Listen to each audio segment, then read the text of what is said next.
També tenim tots nosaltres des de la Catalunya Nord els bons amics de Prats de Molló.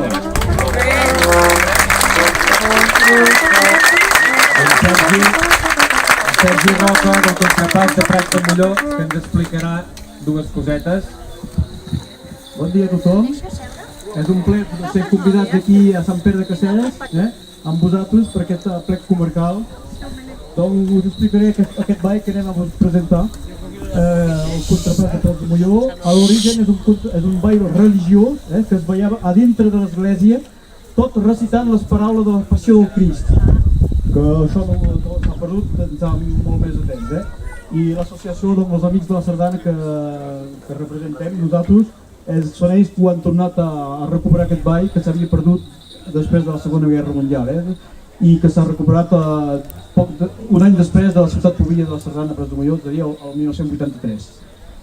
Doncs moltes gràcies als organitzadors i moltes gràcies a la ciutat de Girona que ens ho toca cada any també pel Carnaval de Prat de Molló. Moltes gràcies.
Gràcies.